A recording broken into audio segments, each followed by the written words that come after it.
Friends, ഇന്ന് നമ്മൾ കെമിസ്ട്രിയിലെ part 1 chapter 4 ആയ കെമിക്കൽ കൈനറ്റിക്സ് ആണ് ഡിസ്കസ് ചെയ്യാൻ പോകുന്നത്. അപ്പോൾ കെമിസ്ട്രി എന്ന് പറയുമ്പോൾ നമുക്കറിയാം അത് കെമിക്കൽ ചേഞ്ചസിനെ കുറിച്ചാണ് കൺസേൺഡ് ആയിട്ടുള്ളത്, അല്ലെങ്കിൽ കെമിക്കൽ ചേഞ്ചസും അതിനെ ഡിപ്പെൻഡ് ചെയ്യുന്ന ഫാക്ടേഴ്സും ഇങ്ങനെ റിലേറ്റ് ചെയ്തിട്ട് വരുന്ന കാര്യങ്ങളാണ് നമ്മൾ കെമിസ്ട്രിയിൽ പഠിക്കുന്നത്. അപ്പോൾ ഈ ചാപ്റ്ററിൽ ആ പേരിൽ തന്നെയുണ്ട് കെമിക്കൽ കൈനറ്റിക്സ്. കെമിക്കൽ എന്ന് പറയുമ്പോൾ അവിടെ നമ്മൾ ഡിസ്കസ് ചെയ്യുന്നത് കെമിക്കൽ റിയാക്ഷൻ്റെ kinetics. That means kinetics means rate or speed of a reaction. So chemical kinetics എന്ന് വെച്ചാൽ സിംപ്ലി നമുക്ക് എങ്ങനെ പറയാൻ പറ്റും? It is the study of rate or speed of a chemical reaction. അപ്പോൾ ഈ ചാപ്റ്ററാണ് നമ്മളിവിടെ ഡിസ്കസ് ചെയ്യാൻ പോകുന്നത്. അതിന് മുന്നേ നമ്മൾ തെർമോഡൈനാമിക്സിനെ കുറിച്ചും ഇക്വിലിബ്രിയത്തിനെ കുറിച്ചും ഒക്കെ പഠിച്ചിട്ടുണ്ട്. അപ്പോൾ തെർമോഡൈനാമിക്സ് എന്ന് പറയുന്നത് ഒരു റിയാക്ഷൻ്റെ ഫീസിബിലിറ്റി അനലൈസ് അല്ലെങ്കിൽ ഫീസിബിലിറ്റി പറയാൻ വേണ്ടി നമ്മൾ യൂസ് ചെയ്യുന്ന ഒരു ടേമാണ് തെർമോഡൈനാമിക്സ് എന്ന് പറയുന്നത്. അതായത് ഫീസിബിൾ മീൻസ് ഒരു റിയാക്ഷൻ നടക്കുമോ, അത് ആ റിയാക്ഷൻ നടന്നിട്ട് പ്രോഡക്റ്റായിട്ട് മാറുന്നുണ്ടോ, അല്ലെങ്കിൽ അത് സ്പോണ്ടേനിയസ് ആണോ അല്ലയോ എന്ന് നമുക്ക് എന്ത് വെച്ചിട്ട് പറയാൻ പറ്റും? തെർമോഡൈനാമിക്സ് വെച്ചിട്ട് പറയാൻ പറ്റും. അതായത് തെർമോഡൈനാമിക്സിലെ Gibbs free energy, change in Gibbs free energy, delta G value less than zero എന്ന് പറയുമ്പോൾ ഡെൽറ്റ ജിയുടെ വാല്യൂ നെഗറ്റീവ് ആവുമ്പോൾ ഒരു റിയാക്ഷൻ എന്തായിട്ട് മാറും? ഫീസിബിളായിട്ട് മാറും. അപ്പോൾ തെർമോഡൈനാമിക്സ് യൂസ് ചെയ്തിട്ട് നമുക്കൊരു റിയാക്ഷൻ സ്പോണ്ടേനിയസ് ആണോ നോൺ സ്പോണ്ടേനിയസ് ആണോ അല്ലെങ്കിൽ ഫീസിബിൾ ആണോ നോൺ ഫീസിബിൾ ആണോ എന്ന് എന്ത് ചെയ്യാൻ പറ്റും? പ്രെഡിക്റ്റ് ചെയ്യാനായിട്ട് പറ്റും. പിന്നെ അത് കഴിഞ്ഞിട്ട് ഇക്വിലിബ്രിയം, നമ്മൾ കെമിക്കൽ ഇക്വിലിബ്രിയം പഠിച്ചിട്ടുണ്ട്. അതിനകത്ത് ഇക്വിലിബ്രിയം കോൺസ്റ്റൻറ്റ് വെച്ചിട്ട് KC വാല്യൂ വെച്ചിട്ട് ഒരു റിയാക്ഷൻ്റെ എക്സ്റ്റെൻറ്റ് മീൻസ് എത്രത്തോളം ആ റിയാക്ഷൻ നടന്നിട്ടുണ്ട്. അതായത് ആ റിയാക്റ്റൻസ് എത്ര റിയാക്റ്റൻസ് പ്രോഡക്റ്റായി മാറി, അല്ലെങ്കിൽ അത് കുറച്ച് റിയാക്റ്റൻ്റ് മാത്രമേ പ്രോഡക്റ്റായിട്ട് മാറിയിട്ടുള്ളൂ, എത്രത്തോളം റിയാക്ഷൻ കംപ്ലീറ്റ് ആയോ അല്ലെങ്കിൽ റിയാക്ഷൻ സ്റ്റാർട്ട് ചെയ്തേ ഉള്ളൂ എന്നെല്ലാം നമുക്ക് കെമിക്കൽ ഇക്വിലിബ്രിയം വെച്ചിട്ട് എക്സ്പ്ലെയിൻ ചെയ്യാൻ പറ്റും. ഇനി അടുത്ത് നമ്മളിവിടെ കൺസേൺ ആവുന്നത് ഒരു റിയാക്ഷൻ്റെ സ്പീഡാണ്. ഓക്കെ, അപ്പോൾ റിയാക്ഷൻ്റെ സ്പീഡ് അല്ലെങ്കിൽ റേറ്റിനെ കുറിച്ചാണ് അടുത്ത് നമുക്ക് എന്ത് ചെയ്യേണ്ടത്? അറിയേണ്ടത്. ഓക്കെ, അപ്പോൾ അത് എക്സ്പ്ലെയിൻ ചെയ്യുന്നത് ഏത് വെച്ചിട്ടാണ്? കെമിക്കൽ കൈനറ്റിക്സ് വെച്ചിട്ടാണ്. അപ്പോൾ ഈ ചാപ്റ്ററിൽ നമ്മൾ ആക്ച്വലി തുടക്കത്തിൽ പറഞ്ഞ പോലെ ഒരു കെമിക്കൽ റിയാക്ഷൻ്റെ റേറ്റിനെയും സ്പീഡിനെയും കുറിച്ചാണ് പഠിക്കുന്നത്. പിന്നെ അതിനെ ഇൻഫ്ലുവൻസ് ചെയ്യുന്ന പല ഫാക്ടേഴ്സും ഉണ്ട്. അതായത് കോൺസെൻട്രേഷൻ ഉണ്ടാവും, പ്രഷർ ഉണ്ടാവും, കാറ്റലിസ്റ്റിൻ്റെ റോൾ എന്താണ്, ഇങ്ങനത്തെ കാര്യങ്ങളെല്ലാമാണ് നമ്മൾ ഈ ചാപ്റ്ററിൽ പഠിക്കുന്നത്. പിന്നെ അത് കൂടാതെ ഒരു റിയാക്ഷൻ പ്രൊസീഡ് ചെയ്യുന്ന മെക്കാനിസം എങ്ങനെയാണെന്നും ഈ ചാപ്റ്ററിൽ എലമെൻ്ററി ഐഡിയ ആയിട്ട് നമുക്ക് പഠിക്കണം. അതായത് റിയാക്റ്റൻ്റ് ഡയറക്റ്റ് അങ്ങ് പ്രോഡക്റ്റായി മാറുമല്ല, അത് ചിലപ്പോൾ പല ഇൻ്റർമീഡിയറ്റ് ആയിട്ടോ അല്ലെങ്കിൽ അത് പല ഫേസസിൽ കൂടി ട്രാൻസ്ഫർ ചെയ്തിട്ടാണ് അത് പ്രോഡക്റ്റായിട്ട് മാറുന്നത്. അപ്പോൾ ആ പാത്തിനെയാണ് നമ്മളതിൻ്റെ മെക്കാനിസം എന്ന് പറയുക. അപ്പോൾ ആ മെക്കാനിസം എങ്ങനെയെന്നൊക്കെയാണ് നമ്മൾ ഈ ചാപ്റ്ററിൽ പഠിക്കാൻ പോകുന്നത്. ഓക്കെ, അപ്പോൾ നമുക്ക് അടുത്തതായി rate of a chemical reaction എന്താണെന്ന് നോക്കാം. അപ്പോൾ the rate or speed of a chemical reaction is defined as the change in concentration of A reactant or product in unit time. അതായത് ഒരു പർട്ടിക്കുലർ ടൈം ഇൻ്റർവെല്ലിൽ വരുന്ന concentration change, ഒന്നെങ്കിൽ റിയാക്റ്റൻറ്റിൻ്റെ concentration change ആവാം, അല്ലെങ്കിൽ പ്രോഡക്റ്റിൻ്റെ കോൺസെൻട്രേഷൻ ചേഞ്ച് ആവാം. ഇതിനെ base ചെയ്തിട്ട് നമുക്ക് റേറ്റ് എക്സ്പ്ലെയിൻ ചെയ്യാനായിട്ട് പറ്റും. അതായത് കുറച്ചും കൂടി സ്പെസിഫിക് ആയിട്ട് പറയുകയാണെങ്കിൽ, ഇപ്പം ടൈം കഴിയും തോറും അവിടെ റിയാക്റ്റിൻ്റെ കോൺസെൻട്രേഷൻ കുറഞ്ഞു വരികയും റിയാക്ഷൻ നടക്കുമ്പോൾ പ്രോഡക്റ്റിൻ്റെ കോൺസെൻട്രേഷൻ കൂടി വരികയും ചെയ്യുകയാണ്. സോ നമുക്ക് അത് കുറച്ചുകൂടി സ്പെസിഫിക് ആയിട്ട് പറയുകയാണെങ്കിൽ റേറ്റ് എന്ന് പറയുന്നത് decrease in concentration of any of the reactant or increase in concentration of any of the product. Okay, അതായത് ഒന്നെങ്കിൽ ഏതെങ്കിലും ഒരു റിയാക്റ്റൻറ്റിൻ്റെ ഡിക്രീസ് വെച്ചിട്ട് നമുക്ക് റേറ്റ് എക്സ്പ്ലെയിൻ ചെയ്യാം, അല്ലെങ്കിൽ ഇൻക്രീസ് ഇൻ കോൺസെൻട്രേഷൻ ഓഫ് പ്രോഡക്റ്റിൻ്റെ കോൺസെൻട്രേഷൻ വെച്ചിട്ട് എക്സ്പ്ലെയിൻ ചെയ്യാനായിട്ട് പറ്റും. കാരണം റിയാക്ഷൻ കഴിയും തോറും അവിടെ റിയാക്റ്റൻറ്റിൻ്റെ കോൺസെൻട്രേഷൻ എന്ത് ചെയ്ത് വരിക? കുറഞ്ഞു വരുവാണ്, പ്രോഡക്റ്റിൻ്റെ കോൺസെൻട്രേഷൻ കൂടി വരുവാണ്. അപ്പോൾ അങ്ങനെയാണ് നമുക്ക് എന്ത് എക്സ്പ്രസ് ചെയ്യാൻ പറ്റുന്നത്? ഒരു റിയാക്ഷൻ്റെ റേറ്റ് അല്ലെങ്കിൽ സ്പീഡ് എക്സ്പ്ലെയിൻ ചെയ്യാൻ പറ്റുന്നത്. ഇപ്പോൾ ആ ഡിക്രീസ് കൂടുതലാണ്, അല്ലെങ്കിൽ ആ പ്രോഡക്റ്റിൻ്റെ ഈ കോൺസെൻട്രേഷൻ്റെ ഇൻക്രീസ് കൂടുതലാണെങ്കിൽ നമുക്ക് എന്ത് പറയാം, ആ റിയാക്ഷൻ ഫാസ്റ്റ് ആയിട്ടാണ് നടക്കുന്നത് എന്ന് പറയാൻ പറ്റും. ഓക്കെ, ഇനി അടുത്തതായി നമുക്ക് റേറ്റ് ഓഫ് എ റിയാക്ഷൻ്റെ മാത്തമാറ്റിക്കലായിട്ട് അതെങ്ങനെ എക്സ്പ്രസ് ചെയ്യാമെന്ന് നോക്കാം. അപ്പോൾ ഫസ്റ്റ് ഓഫ് ഓൾ നമുക്കൊരു ഹൈപ്പോത്തറ്റിക്കൽ റിയാക്ഷൻ കൺസിഡർ ചെയ്യാം. അതായത് R giving P means reactant react ചെയ്ത് പ്രോഡക്റ്റായിട്ട് മാറുന്നു. അപ്പോൾ അടുത്തത് നമ്മൾ കൺസിഡർ ചെയ്യുന്നത് ടൈം T1, അതായത് ഇനിഷ്യൽ ടൈം T1 ആറിൻ്റെ കോൺസെൻട്രേഷൻ എന്ന് പറയുന്നത് R1 ആയിട്ടും പ്രോഡക്റ്റിൻ്റെ കോൺസെൻട്രേഷൻ P1 ആയിട്ട് എടുക്കുന്നു. ടൈം T2 കുറച്ച് ടൈം കഴിഞ്ഞിട്ടുള്ള ടൈം T2 ആകുമ്പോഴുള്ള കേസിൽ ആറിൻ്റെ കോൺസെൻട്രേഷൻ R2 ആയിട്ടും പ്രോഡക്റ്റിൻ്റെ കോൺസെൻട്രേഷൻ P2 ആയിട്ട് എടുക്കുന്നു. അപ്പോൾ ഇവിടെ നിങ്ങൾക്ക് നോക്കിയാൽ അറിയാം, കോൺസെൻട്രേഷൻ എല്ലാം സ്ക്വയർ ബ്രാക്കറ്റിലാണ് ഇട്ടിരിക്കുന്നത്. സ്ക്വയർ ബ്രാക്കറ്റ് മീൻസ് ഇവിടെ മോളാർ കോൺസെൻട്രേഷനാണ് എക്സ്പ്രസ് ചെയ്തിരിക്കുന്നത്, അതുകൊണ്ടാണ് അവിടെ സ്ക്വയർ ബ്രാക്കറ്റ് യൂസ് ചെയ്തിരിക്കുന്നത്. ഇനി അടുത്ത് നമുക്ക് ചേഞ്ച് ഇൻ, നമ്മൾ പറഞ്ഞല്ലോ റേറ്റ് എന്ന് പറയുന്നത് change in concentration of reactant or product in unit time. അപ്പോൾ അവിടെ നമുക്ക് എന്ത് കണ്ടുപിടിക്കണം, ചേഞ്ച് കണ്ടുപിടിക്കണം. അപ്പോൾ ഫസ്റ്റ് ഓഫ് ഓൾ നമുക്ക് ടൈമിൻ്റെ ചേഞ്ച് ആയതുകൊണ്ട് അവിടെ നമുക്ക് ഡെൽറ്റ ടി എന്ന് കൊടുക്കാം. So delta T is equal to final minus initial ആണല്ലോ, so T2 minus T1. Change in concentration of reactant delta R is equal to concentration of R2 minus R1. അതേ കണക്ക് change in concentration of product എന്ന് പറയുന്നത് P2 minus P1. അപ്പോൾ അത് നമുക്ക് രണ്ട് രീതിയിൽ എക്സ്പ്രസ് ചെയ്യാമെന്ന് പറഞ്ഞു. ഒന്നെങ്കിൽ decrease in concentration of reactant, അല്ലെങ്കിൽ increase in concentration of product. അപ്പോൾ ആദ്യത്തെ കേസിൽ rate of disappearance of reactant വെച്ചിട്ടാണ് നമ്മൾ എഴുതുന്നതെങ്കിൽ നമുക്ക് എങ്ങനെ എഴുതാം, minus delta R by delta T. അവിടെ നിങ്ങൾക്ക് കാണുമ്പം മനസ്സിലാവും ആ ഇക്വേഷനകത്തൊരു നെഗറ്റീവ് സൈനും കൂടെ കൊടുത്തിട്ടുണ്ട്. അതിൻ്റെ ഇമ്പോർട്ടൻസ് എന്താണെന്ന് ഞാൻ പറയാം, അടുത്തും കൂടെ പറഞ്ഞിട്ട് പറയാം.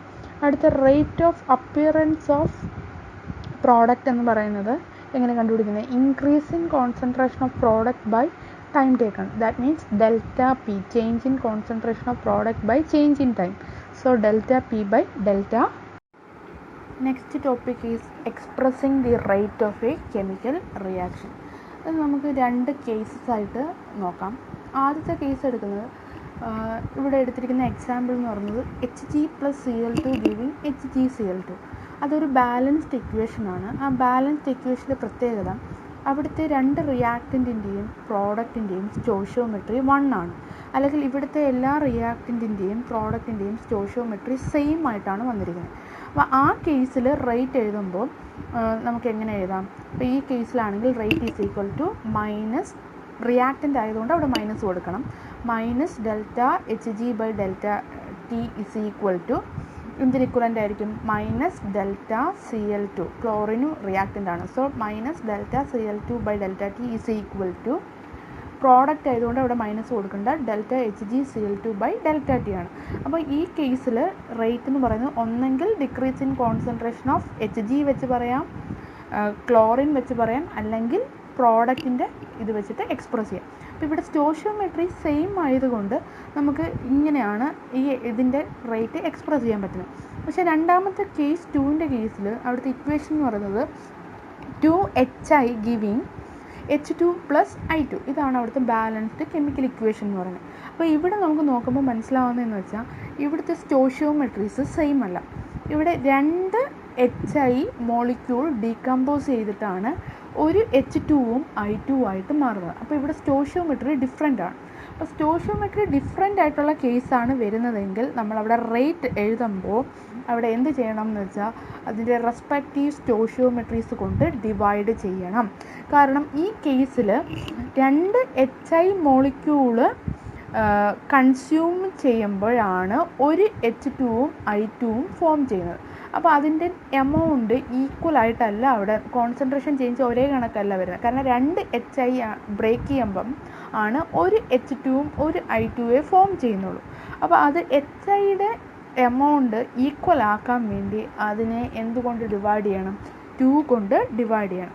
അപ്പോൾ റേറ്റ് ഓഫ് റിയാക്ഷൻ എന്ന് പറയുന്നത് എങ്ങനെ വരും, മൈനസ് റിയാക്റ്റൻ്റ് ആയതുകൊണ്ട് മൈനസ് അവിടെ സ്റ്റോയിഷ്യോമെട്രി 2 ആയതുകൊണ്ട് അതിൻ്റെ എന്തെടുക്കണം എന്ന് പറഞ്ഞാൽ ആ സ്റ്റോയിഷ്യോമെട്രി കൊണ്ട് ഡിവൈഡ് ചെയ്യണം. So 1/2 into delta H by delta T is equal to മറ്റേതിൻ്റെ സ്റ്റോഷിയോമെട്രി 1 ആണ് H2ൻ്റെ. So delta H2 by delta T is equal to delta I2 by delta T ആണ്. അപ്പോൾ ഇതിൻ്റെ കേസിൽ സ്റ്റോഷിയോമെട്രീസ് ഡിഫറെൻ്റ് ആയി വരുവാണെങ്കിൽ റേറ്റ് എഴുതുമ്പോൾ ആ കറസ്പോണ്ടിങ് സ്റ്റോഷിയോമെട്രീസ് കൊണ്ട് അതിനെ എന്ത് ചെയ്യുക, ഡിവൈഡ് ചെയ്യണം. ആ ഡിവൈഡ് ചെയ്ത് കിട്ടുന്ന ടേം ആയിരിക്കും അവിടുത്തെ റേറ്റ് എക്സ്പ്രഷൻ എന്ന് പറയുന്നത്. അടുത്തതായിട്ട് ഇൻസ്റ്റൻറ്റേനിയസ് റേറ്റ് ആണ്. അപ്പോൾ ആവറേജ് റേറ്റ് എന്ന് പറയുന്നത് ഒരു ടൈം ഇൻ്റർവെല്ലിലുള്ള കോൺസെൻട്രേഷൻ ചേഞ്ച് വെച്ച് എക്സ്പ്രസ് ചെയ്യുന്നതാണ് ആവറേജ് റേറ്റ്.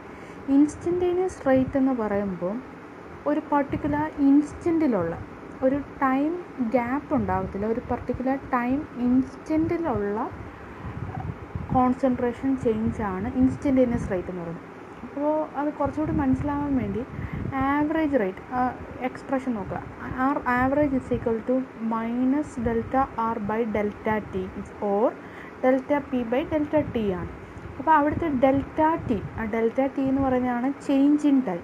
അപ്പോൾ അത് ഡെൽറ്റ ടി ആയിട്ട് നിൽക്കുമ്പോൾ അതിനെ നമ്മൾ ആവറേജ് റേറ്റ് എന്നും, ആ ഡെൽറ്റ ടിയുടെ വാല്യൂ, ആ ചേഞ്ച് എന്ന് പറയുന്നത് ഒരു ഇൻസ്റ്റൻ്റ് ആയിട്ട് മാറും. ദാറ്റ് മീൻസ് ഡെൽറ്റ ടിയുടെ വാല്യൂ 0 ആയി മാറുമ്പോൾ അതെന്തായി മാറും, ഇൻസ്റ്റൻറ്റേനിയസ് റേറ്റ് ആയിട്ട് മാറും. ഒരു പർട്ടിക്കുലർ ടൈമിലുള്ള ഒരു പർട്ടിക്കുലർ ടൈം ഗ്യാപ്പ് അല്ല അവിടെ വരുന്നത്, ഒരു പർട്ടിക്കുലർ ഇൻസ്റ്റൻറ്റിലുള്ള റേറ്റിനെയാണ് നമ്മൾ എന്ത് പറയുക, ഇൻസ്റ്റൻറ്റേനിയസ് റേറ്റ്. അപ്പോൾ ആവറേജ് റേറ്റ് എപ്പോഴാണ് ഇൻസ്റ്റൻറ്റേനിയസ് റേറ്റ് ആയിട്ട് മാറുന്നത്, delta T value approaches to 0, average rate changes to instantaneous rate.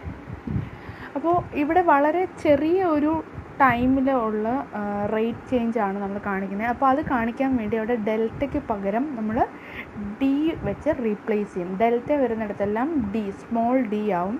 That means R instantaneous എന്ന് പറയുന്നത് minus D of R by, ഡിഫറൻഷ്യലാണ്, minus D of R by D T is equal to or equal to D of P by D T ആണ്.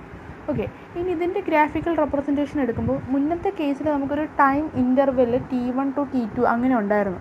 പക്ഷേ ഇവിടെ അങ്ങനെയല്ല, ഒരു particular ഇൻസ്റ്റൻറ്റിലാണ്. ആ ഗ്രാഫിൽ ഞാൻ 2 റെഡ് കളറിൽ പോയിൻ്റ് മാർക്ക് ചെയ്തിട്ടുണ്ട്. അപ്പോൾ ആ ഒരു പർട്ടിക്കുലർ പോയിൻറ്റിലുള്ള ചേഞ്ചാണ് നമുക്ക് കണ്ടുപിടിക്കേണ്ടത്. ദാറ്റ് മീൻസ് അവിടുത്തെ ഒരു പർട്ടിക്കുലർ ടൈം എന്ന് പറയുന്നത് T ആണ്. ആ T എന്ന് പറയുന്ന ടൈം ഇൻസ്റ്റൻറ്റിലുള്ള റേറ്റാണ് കണ്ടുപിടിക്കുന്നത്. മറ്റേതാണെങ്കിൽ ഒരു ടൈം ഗ്യാപ്പ് ഉണ്ടായിരുന്നു ആവറേജിൻ്റെ കേസിൽ. ഇവിടെ പക്ഷേ അങ്ങനെയല്ല, ഒരു പർട്ടിക്കുലർ ടൈം ഇൻസ്റ്റൻറ്റിലേ കണ്ടുപിടിക്കുന്നത്. അപ്പോൾ ഇതിൻ്റെ കേസിൽ നമുക്ക് ഗ്രാഫിൽ നിന്ന് ഡയറക്റ്റായിട്ട് ഡി ഓഫ് ആറും ഡി ടിയും കിട്ടത്തില്ല. അപ്പോൾ നമ്മൾ എന്താ ചെയ്യേണ്ടതെന്ന് വെച്ചാൽ ഏത് പോയിൻറ്റിലാണോ കണ്ടുപിടിക്കേണ്ടത് ആ പോയിൻറ്റിൽ ടാൻജൻറ്റ് വരയ്ക്കുക. എന്നിട്ട് ആ ടാൻജൻറ്റിൻ്റെ സ്ലോപ്പ് എടുക്കുക. അപ്പോൾ റിയാക്റ്റൻ്റ് ആണ് എടുക്കുന്നതെങ്കിൽ ആർ ഇൻസ്റ്റൻറ്റേനിയസ് എന്ന് പറയുന്നത് ആ ടാൻജൻറ്റിൻ്റെ നെഗറ്റീവ് സ്ലോപ്പിൽ നിന്ന് കിട്ടും. പ്രോഡക്റ്റ് ആണ് എടുക്കുന്നതെങ്കിൽ ആർ ഇൻസ്റ്റൻറ്റേനിയസിൻ്റെ വാല്യൂ എന്ന് പറയുന്നത് സ്ലോപ്പിൻ്റെ വാല്യൂ ആയിരിക്കും. സ്ലോപ്പ് കണ്ടുപിടിക്കുന്നത് ഇപ്പോൾ നമ്മൾ റേറ്റ് ഓഫ് എ റിയാക്ഷൻ എങ്ങനെയാണ് എക്സ്പ്രസ് ചെയ്യുന്നതെന്ന് പറഞ്ഞു കഴിഞ്ഞു. Rate of a reaction normally നമുക്ക് 2 രീതിയിൽ എക്സ്പ്രസ് ചെയ്യാം. ആവറേജ് റേറ്റും ഉണ്ട്, ഇൻസ്റ്റൻറ്റേനിയസ് റേറ്റും ഉണ്ട്. അതിന് മുന്നേ നമ്മൾ മുമ്പ് എഴുതിയ റിയാക്ഷനകത്ത് റേറ്റ് ഓഫ് ഡിസപ്പിയറൻസ് ഓഫ് റിയാക്റ്റൻറ്റിനകത്ത് ഒരു negative delta R by delta T, അവിടെ ഒരു നെഗറ്റീവ് സൈൻ കൊടുത്തായിരുന്നു. പക്ഷേ പ്രോഡക്റ്റിൻ്റെ കേസിൽ delta P by delta T എന്ന് എഴുതുള്ളൂ, അവിടെ ആ നെഗറ്റീവ് സൈൻ കൊടുത്തില്ല. അതിനുള്ള റീസൺ എന്ന് പറയുന്നത് റേറ്റ് എന്ന് പറയുന്നത്, റിയാക്ഷൻ്റെ റേറ്റ് എന്ന് പറയുന്നത് എപ്പോഴും പോസിറ്റീവ് ക്വാണ്ടിറ്റി ആകാനേ പാടുള്ളൂ. അപ്പോൾ ഡെൽറ്റ ആർ വാല്യൂ, അതായത് change in concentration of reactant എന്ന് പറയുന്നത് എപ്പോഴും നമുക്ക് കിട്ടുന്നത് നെഗറ്റീവ് വാല്യൂ ആണ്. കാരണം എന്ന് വെച്ചാൽ റിയാക്ഷൻ പ്രൊസീഡ് ചെയ്യും തോറും റിയാക്റ്റൻറ്റിൻ്റെ കോൺസെൻട്രേഷൻ കുറയുകയാണ്. സോ ഫൈനൽ മൈനസ് ഇനിഷ്യൽ എടുക്കുമ്പോൾ റിയാക്റ്റൻറ്റിൻ്റെ കോൺസെൻട്രേഷൻ ഡിഫറൻസ് എന്ന് പറയുന്നത് നെഗറ്റീവ് ആയിരിക്കും. സോ ആ വാല്യൂ പോസിറ്റീവ് ആക്കണമെങ്കിൽ അതിനെ എന്തുകൊണ്ട് മൾട്ടിപ്ലൈ ചെയ്യണം, ഒരു നെഗറ്റീവ് സൈൻ കൊണ്ട് മൾട്ടിപ്ലൈ ചെയ്യണം. അതിനു വേണ്ടിയാണ് അവിടെ നെഗറ്റീവ് കൊടുത്തിരിക്കുന്നത്. പക്ഷെ പ്രോഡക്റ്റിൻ്റെ കേസിൽ ഡെൽറ്റ പി വാല്യൂ പോസിറ്റീവ് ആയിരിക്കും. കാരണം റിയാക്ഷൻ പ്രൊസീഡ് ചെയ്യും തോറും പ്രോഡക്റ്റിൻ്റെ കോൺസെൻട്രേഷൻ കൂടി വരും. So change in concentration of product എന്ന് പറയുന്നത് പോസിറ്റീവ് വാല്യൂ ആയിരിക്കും. അതാണ് അവിടുത്തെ സിഗ്നിഫിക്കൻസ് എന്ന് പറയുന്നത്. ഇനി അടുത്ത് നമ്മൾ പറയാൻ പോകുന്നത് റേറ്റ്. റിയാക്ഷൻ്റെ റേറ്റ് എന്ന് പറയുന്നത് 2 രീതിയിൽ എക്സ്പ്രസ് ചെയ്യാം.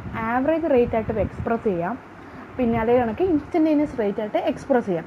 അപ്പോൾ ആവറേജ് റേറ്റിൻ്റെ എക്സ്പ്രഷനാണ് ഇപ്പോൾ ആക്ച്വലി നമ്മൾ എഴുതിയിരിക്കുന്നത്. അതൊന്നും കൂടെ എന്താണെന്ന് പറഞ്ഞുതരാം. അതിനുവേണ്ടി ഇവിടെ 2 ഗ്രാഫ്സ് ഞാൻ കൊടുത്തിട്ടുണ്ട്. ആ 2 ഗ്രാഫ്സിൽ ഫസ്റ്റ് ഗ്രാഫ് എന്ന് പറയുന്നത് കോൺസെൻട്രേഷൻ ഓഫ് റിയാക്റ്റൻറ്റും ടൈമും തമ്മിലുള്ള ഗ്രാഫാണ്. രണ്ടാമത്തെ ഗ്രാഫ് എന്ന് പറയുന്നത് കോൺസെൻട്രേഷൻ ഓഫ് പ്രോഡക്റ്റും ടൈമും തമ്മിലുള്ള ഗ്രാഫാണ്. അപ്പോൾ ആദ്യമേ നമുക്ക് കോൺസെൻട്രേഷൻ ഓഫ് റിയാക്റ്റൻറ്റും ടൈമും തമ്മിലുള്ള ഗ്രാഫ് നോക്കാം. അപ്പോൾ ഇവിടുത്തെ നമ്മൾ ടൈം ഇൻ്റർവൽ ഡെൽറ്റ ടി എന്ന് പറയുന്നത് T1 initial time T1 final time T2. അപ്പോൾ അവിടുത്തെ ചേഞ്ച് ഇൻ ടൈം എന്ന് പറയുന്നത് ഡെൽറ്റ ടി ആണ്. അപ്പോൾ അവിടെ ഒരു പർട്ടിക്കുലർ ടൈം ഇൻ്റർവെല്ലുണ്ട്. ആ ടൈം ഇൻ്റർവെല്ലിലുള്ള ചേഞ്ചാണ് നമുക്ക് കണ്ടുപിടിക്കേണ്ടത്. അപ്പോൾ ഇവിടുത്തെ ആ ചേഞ്ച് എങ്ങനെയാണ് കണ്ടുപിടിക്കുക? കോൺസെൻട്രേഷൻ്റെ ചേഞ്ച് എങ്ങനെയാണ്?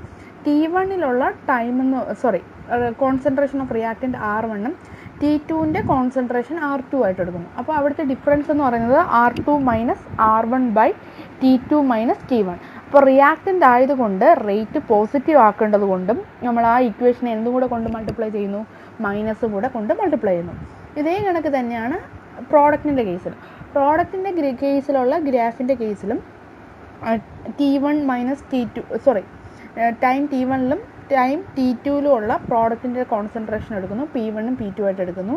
അപ്പം ആവറേജ് എന്ന് പറയുന്നത് delta P by delta T എന്ന് കിട്ടും. അതിനെ നമുക്ക് P2 minus P1 by T2 minus T1 എന്ന് എടുക്കാം. അപ്പോൾ ആവറേജ് റേറ്റ് എന്ന് പറയുന്നത് ഒരു പർട്ടിക്കുലർ ടൈം ഇൻ്റർവെല്ലിൽ, ഒരു ടൈം ഗ്യാപ്പിലുള്ള റേറ്റ് എക്സ്പ്രസ് ചെയ്യുന്നതാണ് ആവറേജ് റേറ്റ് എന്ന് പറയുന്നത്. സോ നമുക്ക് ജനറലായിട്ടൊരു എക്സ്പ്രഷൻ കൺസിഡർ ചെയ്യാം. A plus B giving C plus D. അതിനകത്ത് small A B C D represent the stoichiometric coefficients of capital A, capital B, capital C and capital D respectively. അവിടെ എയും ബിയും, capital എയും ബിയും എന്ന് പറയുന്നത് റിയാക്റ്റൻസും ക്യാപിറ്റൽ സി ആൻഡ് ഡി എന്ന് പറയുന്നത് പ്രോഡക്ട്സുമാണ്. സോ റേറ്റ് ഓഫ് റിയാക്ഷൻ എന്ന് പറയുന്നത് നമുക്ക് ഡിക്രീസ് ഇൻ കോൺസെൻട്രേഷൻ ഓഫ് ഏതെങ്കിലും റിയാക്റ്റിനെ ബേസ് ചെയ്ത് പറയാം, ഇൻക്രീസ് ഇൻ കോൺസെൻട്രേഷൻ ഓഫ് പ്രോഡക്റ്റിനെ ബേസ് ചെയ്ത് പറയാം. അപ്പോൾ ഇവിടെ നമുക്ക് റേറ്റ് 4 രീതിയിൽ എഴുതാം. അതായത് 4 എണ്ണത്തിൻ്റെ ടേംസിൽ എഴുതാം. 2 റിയാക്റ്റിൻ്റെ ടേംസിലും എഴുതാം, 2 പ്രോഡക്റ്റിൻ്റെ ടേംസിലും എഴുതാം. അപ്പോൾ ഇവിടെ നമ്മൾ എന്തുകൂടെ കൺസിഡർ ചെയ്യണം? എൻ്റെ സ്റ്റോഷിയോമെട്രിയും കൂടെ കൺസിഡർ ചെയ്യണം. അപ്പോൾ സ്റ്റോഷിയോമെട്രി ഈക്വൽ അല്ലെങ്കിൽ സ്റ്റോഷിയോമെട്രി റേറ്റ് എഴുതുമ്പോൾ ആ സ്റ്റോഷിയോമെട്രി കൊണ്ട് എന്ത് ചെയ്യുക? ഡിവൈഡ് ചെയ്യുക. So rate of reaction is given by minus 1 by A delta A by delta T is equal to minus 1 by B delta B by delta T is equal to 1 by C. Product ആയതുകൊണ്ട് അവിടെ minus sign വേണ്ട, reactant ആകുമ്പോഴാണ് അവിടെ minus sign വരുന്നത്. 1 by C into delta C by delta T is equal to 1 by D into delta D by delta T. Next topic is unit of rate of a reaction. Rate of a റിയാക്ഷൻ്റെ unit എങ്ങനെയാണ് കണ്ടുപിടിക്കുന്നത്? അപ്പോൾ rate എന്ന് പറയുന്നത് നമുക്കറിയാം change in concentration of reactant or product by time ടേക്കണാണ്. അപ്പോൾ change in concentration of reactant or product എന്ന് പറയുമ്പം കോൺസെൻട്രേഷൻ യൂണിറ്റ് എന്ന് പറയുമ്പോൾ അവിടെ എന്തിൻ്റെ യൂണിറ്റ് എടുക്കേണ്ടത്? കോൺസെൻട്രേഷൻ്റെ ഡിവൈഡഡ് ബൈ ടൈം ടേക്കണാണ്. സോ ടൈമിൻ്റെ യൂണിറ്റ് എടുക്കണം. അപ്പോൾ മുന്നേ നമ്മൾ പറഞ്ഞായിരുന്നു കോൺസെൻട്രേഷൻ എപ്പോഴും നോർമലി നമ്മൾ എക്സ്പ്രസ് ചെയ്യുന്നത് മോളാർ കോൺസെൻട്രേഷനാണ്. സോ മോളാർ കോൺസെൻട്രേഷൻ്റെ യൂണിറ്റ് എന്ന് പറയുന്നത് മോൾ പെർ ലിറ്റർ ആണ്. ടൈം നോർമലി എക്സ്പ്രസ് ചെയ്യുന്നത് സെക്കൻഡിലാണ്. So the unit of rate is mole litre raise to -1 second raise to -1. ചില കേസസിൽ റിയാക്റ്റൻറ്റും പ്രോഡക്റ്റും ഗ്യാസ് ആണെങ്കിൽ അവിടെ മോളാർ കോൺസെൻട്രേഷന് പകരമായി നമുക്ക് പ്രഷർ യൂസ് ചെയ്യാൻ പറ്റും. അപ്പോൾ പ്രഷർ യൂസ് ചെയ്യുമ്പോൾ അവിടെ കോൺസെൻട്രേഷന് പകരം പ്രഷറായിരിക്കും വരിക. സോ അവിടെ പ്രഷർ നമ്മൾ നോർമലി മെഷർ ചെയ്യുന്നത് അറ്റ്മോസ്ഫിയറിക് പ്രഷറിലാണ്. സോ ATM വരും. So the new unit is ATM second raise to -1. So അടുത്തതെന്ന് പറയുന്നത് നമ്മളിപ്പം പഠിച്ചതിനെ ബേസ് ചെയ്തിട്ടുള്ള കുറച്ച് ന്യൂമറിക്കൽ ക്വസ്റ്റ്യൻസ് ആണ് ചെയ്യാൻ പോകുന്നത്.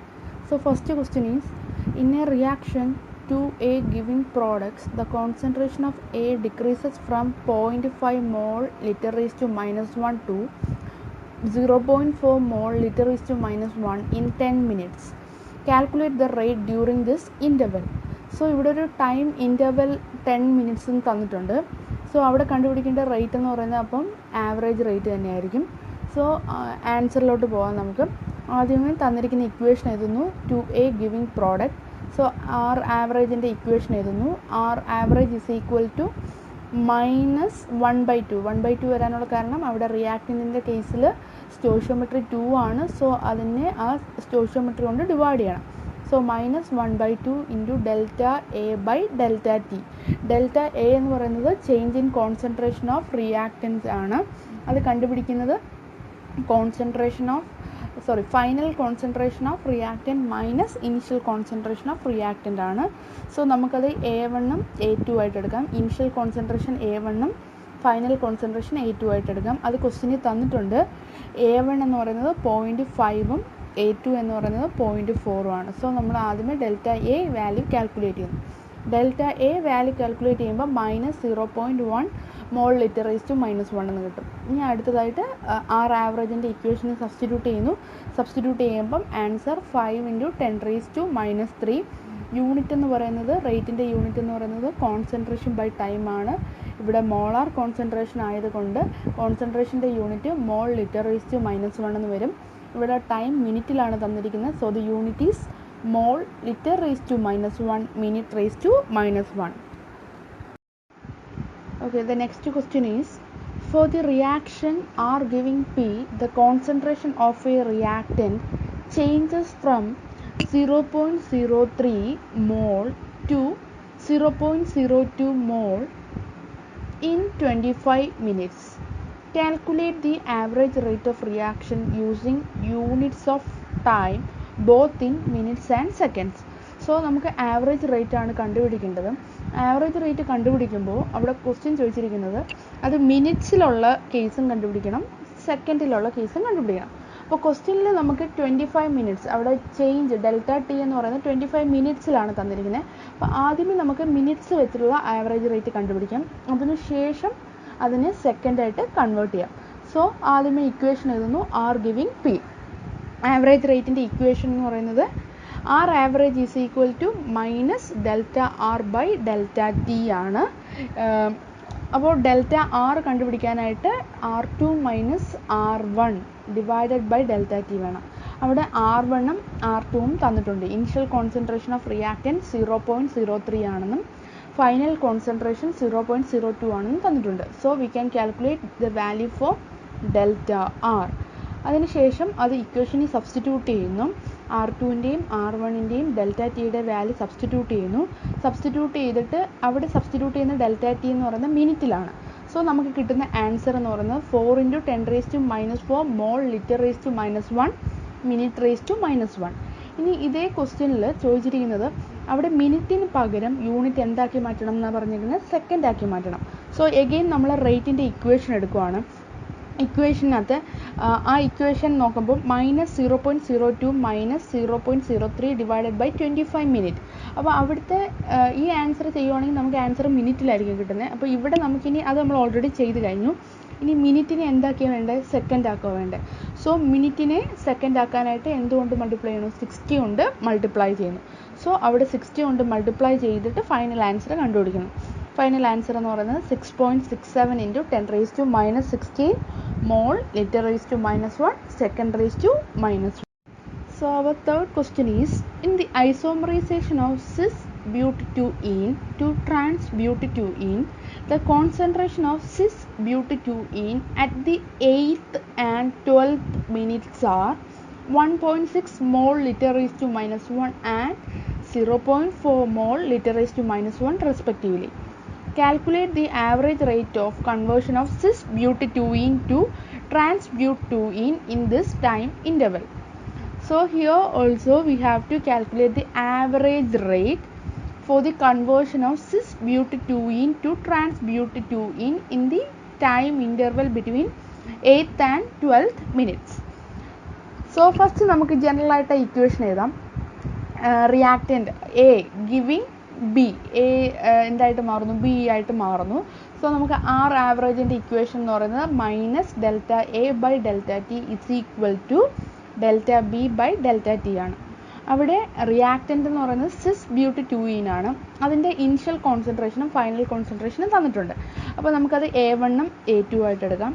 A1 എന്ന് പറയുന്നത് 1.6 മോൾ ലിറ്റർ റേസ് ടു -1ഉം A2 എന്ന് പറയുന്നത് 0.4 മോൾ ലിറ്റർ റേസ് ടു -1ഉം ആണ്. ടൈം A1 കറസ്പോണ്ടിങ് ആയിട്ടുള്ള ടൈം T1 ആണ്, അത് 8 മിനിറ്റ് ആണ്. A2 കറസ്പോണ്ടിങ് ആയിട്ടുള്ള ടൈം T2 ആണ്, അത് 12 മിനിറ്റ് ആണ്. So we can calculate delta A and delta T. Substituting the value of delta A and delta T, we get the answer as 0.3 mole liter raised to minus 1 minute raised to minus 1. So അടുത്തെന്ന് പറയുന്നത് assignment questions ആണ്. അപ്പോൾ ഈ base ചെയ്തിട്ട് ഈ assignment questions ചെയ്യുക, ടെക്സ്റ്റും വായിക്കുക, ടെക്സ്റ്റും വായിച്ചിട്ട് ഈ ക്വസ്റ്റ്യൻസ്